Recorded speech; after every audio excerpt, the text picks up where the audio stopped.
Disclosure Advisory Reports. Ever come across one of those legal cases that just really makes you pause and think about rights, authority, that kind of thing? Definitely. And that's exactly what we're doing today. Yeah, we're diving into this, pretty fascinating document. It's called a Plaintiff's Urgent Plea. Filed by an individual, Joshua Haltom. Sometimes you see Josiah against the City of Henderson Police Department. And this isn't just, some standard filing. What really stands out is he's talking directly to a federal judge. Asking the judge to basically throw out a magistrate's recommendation to dismiss his case. And adding to that, he's representing himself. Pro se, yeah. And he's also using this term sui juris. Okay, let's maybe unpack that sui juris bit, because it seems really central to his whole perspective, doesn't it? It really is. Essentially, it's like a declaration of self-governance. He's signaling a belief in, inherent rights, maybe operating a bit outside the usual government legal structures. So right from the get-go, he's positioning himself very individually, against the system. Pretty much. His opening statement in this plea says it all. He's not just arguing about a procedural mistake. No, he's saying the magistrate judge just flat out ignored what he calls egregious constitutional violations by the police. Exactly. So in his mind, this is about fundamental rights being trampled, not just, a minor legal error. And he points to three specific things, these alleged violations. It starts with what he terms an unlawful stop. Yeah, by an Officer Cox, back in August 2021. So how does a traffic stop escalate to a constitutional violation in his view? Well, he frames it as a Fourth Amendment issue. The right against unreasonable searches and seizures. Right. His argument seems to be that the stop itself wasn't justified legally. So it was an improper seizure, an intrusion on his liberty. Okay. Then the second point is this coercion to acquire licenses that he believes he doesn't actually need. And this one pulls in a few different threads, legally speaking. It's not just one amendment he's leaning on here. No, he layers it. He mentions the First Amendment, suggesting it impacts his freedom of movement, maybe even religious practice. Interesting. And he also brings in the 14th Amendment, focusing on due process and liberty rights. The core idea seems to be that these state requirements are, for him, an unfair burden on his basic freedoms. And the third violation he alleges, this revolves around how the police reacted when he identified himself as a minister. Right, a minister for the Temple of Light and Life, operating under what he refers to as divine law. And the key part seems to be the officer's supposed response. We do not care. That quote really jumps out. It does. And for Haltom, that's not just dismissive. It's a direct violation of his First Amendment religious freedom rights. He sees it as the police saying his beliefs, his chosen framework, are totally irrelevant to them. So it's evidence, in his eyes, of them ignoring protected rights. Precisely. Not just bad manners, but a constitutional failure. Okay. Now, this is where it gets into some, let's say, less common legal territory. He uses these terms personage and barratry. What's he trying to get at with those? Yeah, those definitely stand out.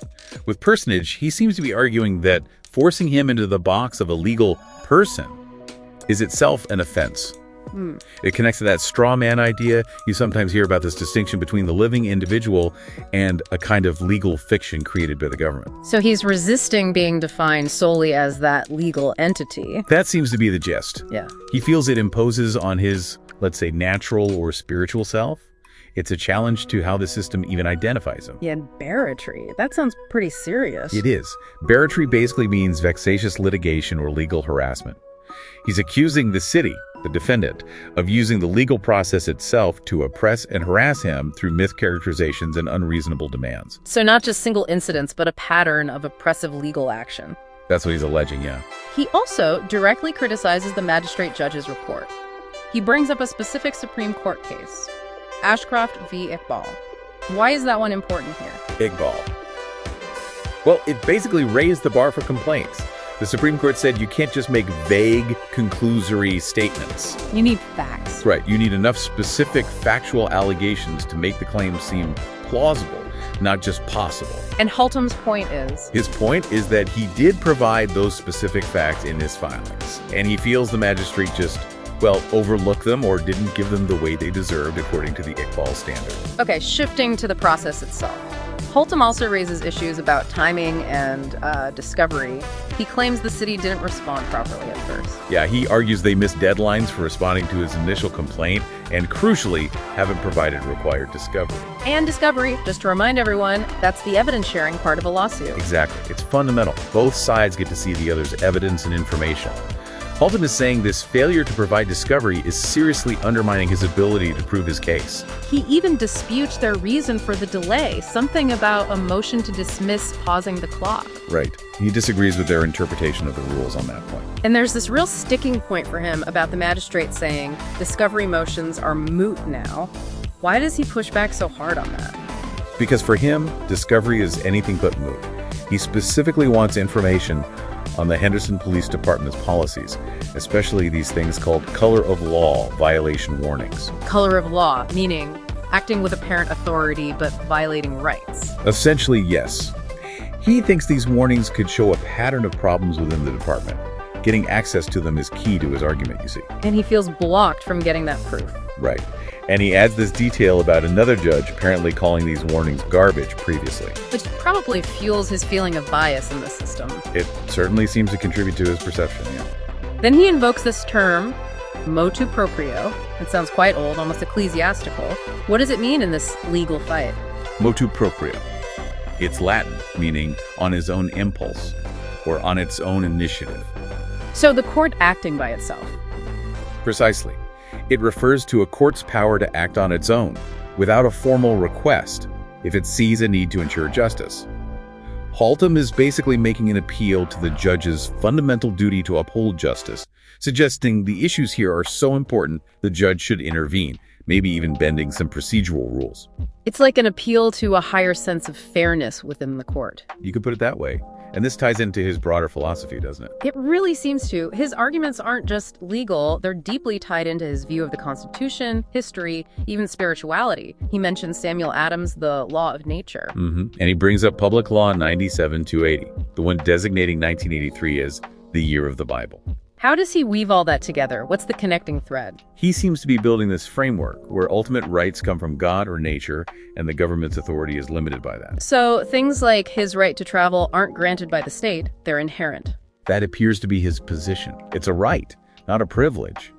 And citing that year of the Bible law is his way of trying to anchor these beliefs in something officially recognized, even if interpreted uniquely. And you mentioned his frustration with a judge maybe dismissing the Bible as legal evidence before? Yeah, he references Judge Sherrod's previous opinion on that, which might explain why he feels his foundational arguments are being dismissed, leading to this feeling he describes as corrupt looting. It's a very complex worldview informing his legal strategy.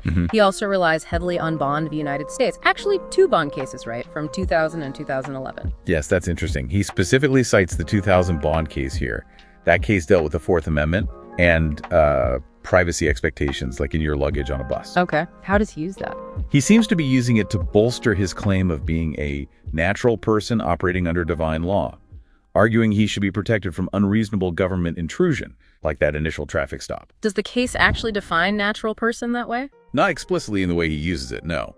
But the underlying principle of Bond, 2000, protection from unwarranted government searches or seizures, does align with his Fourth Amendment claim about the stop. And the 2011 Bond case, does that come into play? Well, he focuses on the 2000 case in this specific plea section.